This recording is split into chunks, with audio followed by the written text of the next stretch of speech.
আমরা যে কোনো সময় পাগল হয়ে যাইতে পারি, আমরা যে কোনো সময় আমরা ভূত হয়ে যাইতে পারি। এই যে আপনারা দেখেন, আমরা এখানে লকডাউনের মধ্যে বসে বসে কি করি, আমরা চা কফি খাই, আমরা বাপ মেয়ে একসাথে আড্ডা দিই না রে। আমরা লকডাউনের মধ্যে খুব কষ্টে আছি। আমরা এখন দিনাজপুর শহরে, আমরা এখানে আসছি 1 মাস হয়েছে। আমরা গত বৃহস্পতিবার অর্থাৎ 18 তারিখ আমরা বাড়িতে যাওয়ার কথা ছিল, কিন্তু আমরা বাড়িতে যাইতে পারি নাই। এখানে লকডাউন দেওয়া হয়েছে, মানে ছাত্র আন্দোলন, কোটা আন্দোলন যারা করতেছিল তারা কমপ্লিট শাটডাউনের ঘোষণা দিয়েছে। এই শাটডাউনের ঘোষণার কারণে বাস গাড়ি সবকিছু বন্ধ। আমরা বৃহস্পতিবার যেতে পারি নাই।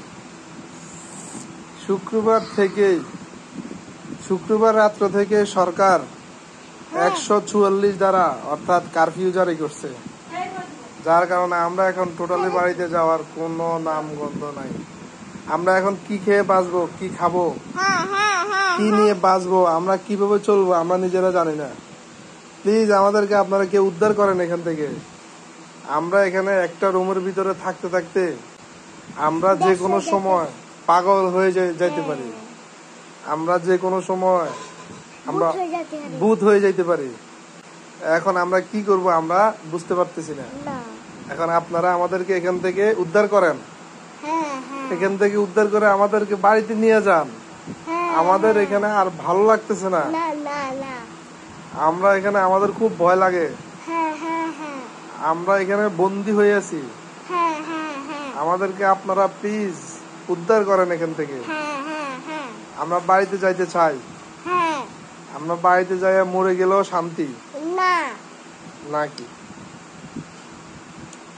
নাকি বাড়িতে যাই মরে যেতে চাই, কিন্তু এখানে থেকে বেঁচে থেকেও লাভ নাই। আমরা খুব কষ্টে আছি এখানে। কি করে বুঝাবো, বুঝানোর মতো ভাষা আমাদের নাই। আমরা এখানে ঠিক রোহিঙ্গাদের মতো, আমাদের এখানে কেউ